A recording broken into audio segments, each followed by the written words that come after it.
बिस्मिल्लाहिर्रहमानिर्रहीम, अस्सलाम वालेकुम। मैं शाहिद सकलैन हूँ। 10 अगस्त है, जुमेरात का दिन है। नन्ही रिजवाना तशद्दुद केस के हवाले से बात करेंगे। आज जो मुल्ज़िमा सोमिया आसिम थी, उनकी उम्मीदों पर पानी फिर गया है। ज़मानत बाज़ अज़ गिरफ़्तारी की जो है वो दरख्वास्त डाली गई थी।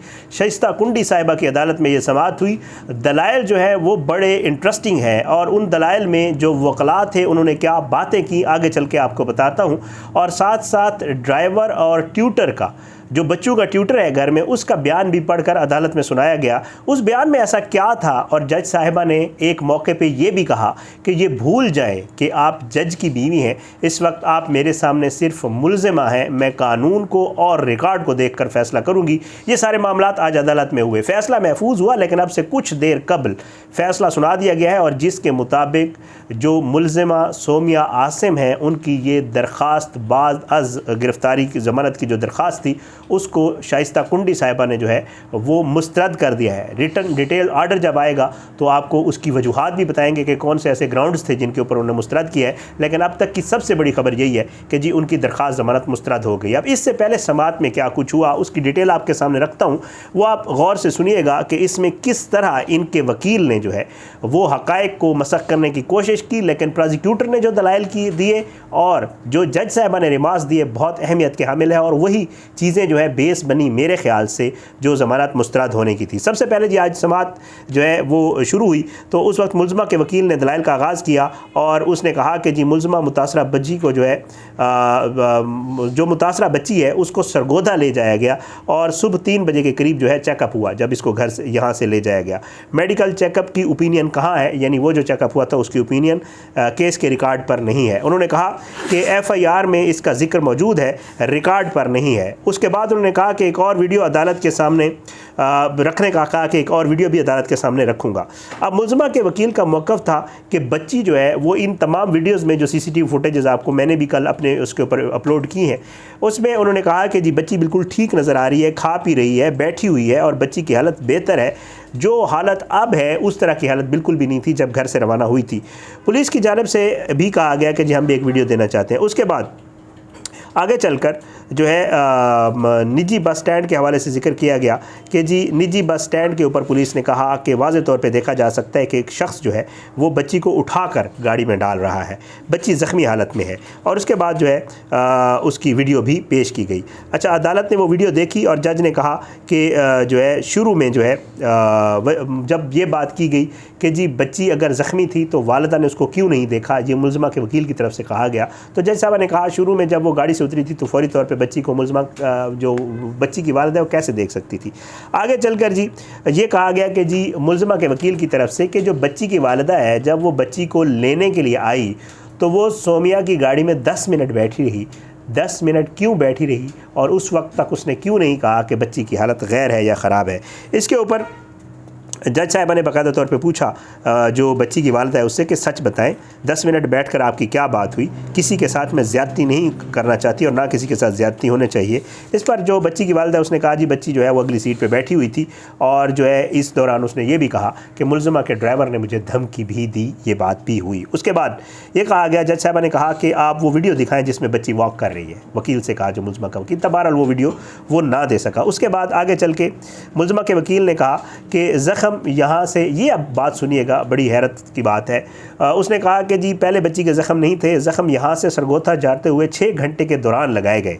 जज साहब ने कहा कि आप ये बताएं कि फिर ये किसने ज़ख्म लगाए। तो मुल्ज़िमा के वकील ने कहा कि कोर्ट में ये बात नहीं करना चाहता और मैं किसी पर इल्ज़ाम नहीं लगाना चाहता कि किसने ये ज़ख्म लगाए हैं।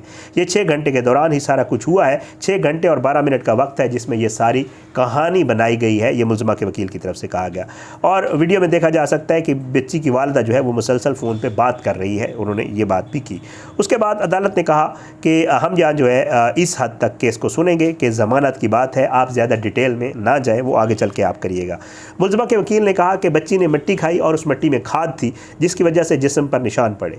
बच्ची के वकील ने कहा कि डॉक्टर ने कहीं भी किसी भी रिपोर्ट में ये बात नहीं लिखी है कि बच्ची ने मिट्टी खाई है और कोई ऐसा मामला हुआ है। मुल्ज़मा के वकील ने कहा कि ये भी जहन में रखें कि मुल्ज़मा जो है वो सिविल जज की अहलिया है। इसके ऊपर अदालत ने बरहमी का इजहार किया। उन्होंने कहा कि आप ये जहन से निकाल दें कि मेरे सामने मैं ये समझती हूँ कि कोई जज की बीवी है, ये महज एक मुल्ज़मा है और मैं जो फ़ैसला करूँगी वो कानून के मुताबिक और रिकॉर्ड को देख कर करूँगी।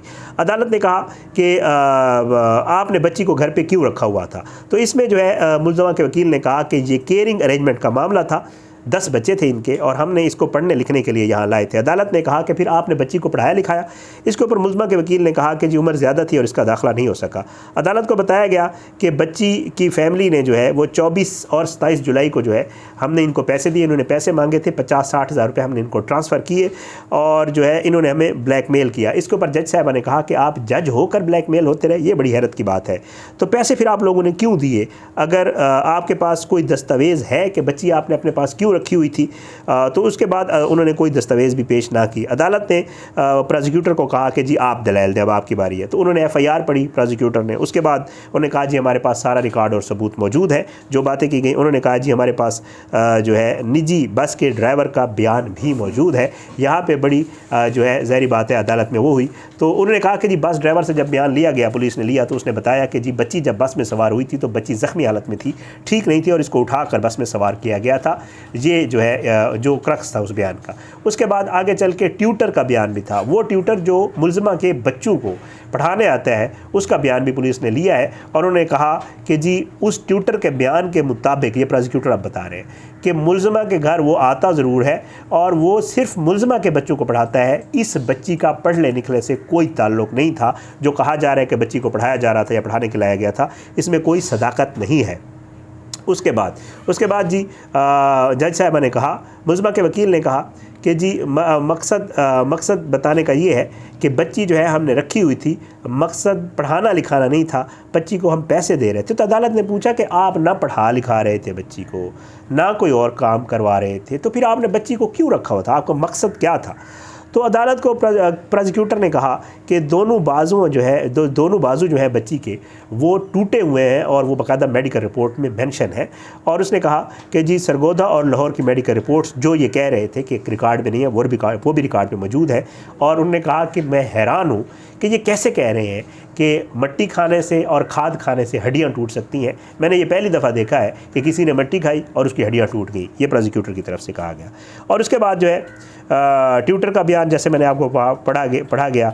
उसके बाद जी प्रोसिक्यूटर ने एक और पॉइंट भी, उसने कहा कि जी उस दिन बड़ी बात हुई कि जी खातून है और ख़ातून की ज़मानत बनती है। उन्होंने कहा जी कानून आपके सामने है, ख़ातून ने भी अगर कोई जुर्म किया हो तो ज़ाहिर बात है उसको सज़ा भी मिलती है और उसकी ज़मानत भी नहीं होती है। और बच्ची की वालदा जो है वो कमरा अदालत में मौजूद थी। जो प्रोसिक्यूटर हैं उन्होंने बाकायदा तौर पर अदालत से कहा कि आपसे इस्तदा है कि इस केस की तरफ जो है वो पूरी कौम देख रही है, आप इंसाफ़ करें। और इस बच्ची के ऊपर तशद्दुद हुआ है, छोटी बच्ची है और आपको इंसाफ़ करना चाहिए। और ये जो मुल्ज़मा की दरख्वास्त, ज़मानत की दरख्वास्त आई है बाद अज़ गिरफ़्तारी की, आप इसे मुस्तरद करें और इसको जेल में ही होना चाहिए मुल्ज़मा को, क्योंकि इसने बच्ची पर तशद्दुद किया है। तो जज साहब ने यहाँ बड़े अहम रिमार्क्स दिए। उन्होंने कहा जी आपने दुरुस्त कहा है कि इंसाफ़ होना चाहिए और इंसाफ़ ही होगा। उसके बाद उन्होंने ये कहा कि मैं जज्बात नहीं बल्कि रिकॉर्ड और मामलात जो कानून के हैं उसको देखकर फ़ैसला करूंगी। उसके बाद जी ये हुआ कि जज साहबा ने ये फ़ैसला महफूज कर लिया और जज साहबा ने कहा कि ये फ़ैसला तकरीबन जो है वो 2 बजे के करीब सुनाया जाएगा। फिर बहरहाल डिले हुआ और अब से थोड़ी देर कबल जो है ये फ़ैसला आ गया है। इस फ़ैसले की जो असल मामला है वो है ज़मानत मिलना या ना मिलना। तो सोमिया आसिम को जो ज़मानत बाज़ गिरफ़्तारी थी वो नहीं मिली और उसकी वो ज़मानत मुस्तरद हो गई है। अब वो जो जुडिशल पे है वो जेल में बिहाइंड द बार्स ही रहेगी। अब आगे जो मामलात हैं इस केस के, एक तो ये फ़ैसला आ गया डिटेल्ड, ये इंशाल्लाह आता है तो उसको मैं आपको पढ़ के सुनाऊंगा कि जज साहबा ने किन वजूहात पे ये ज़मानत मुस्तरद की है।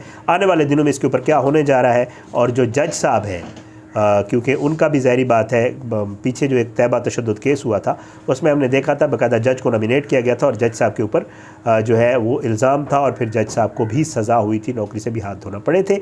अब इस केस में ये भी उसी नौइयत का एक केस है। अब इस केस में क्या होता है इसमें जज साहब को नॉमिनेट करना और फिर उसके बाद उसको जो है सज़ा होना, इस खातून को सज़ा होना मुल्ज़मा सोमिया को, अब ये आने वाले दिनों में ही पता चलेगा कि क्या कुछ होने जा रहा है। वो भी इंशाल्लाह आपकी खिदमत में पेश करेंगे। अपनी दुआ में याद रखा करें, अल्लाह पाकिस्तान का हामी नासिर हो, इसके खिलाफ साजिशें करने वालों को नस्तानाबूद करें, ज़ालिमों को इबरत का निशान बनाए, मज़लूमों को इंसाफ मिले। अपनी दुआ में याद रखा करें। और आखिर में वही दरख्वास्त कि अगर आपने यूट्यूब चैनल सब्सक्राइब नहीं किया, मेरा फेसबुक पेज है, लाइक नहीं किया, वीडियो को लाइक किया करें, शेयर किया करें, और जो कमेंट्स हैं वो ज़रूर दिया करें, फीडबैक मैटर करता है। इंशाअल्लाह अगली वीडियो में मुलाकात होगी, तब तक के लिए इजाज़त दें। पाकिस्तान जिंदाबाद। अल्लाह हाफ़िज़।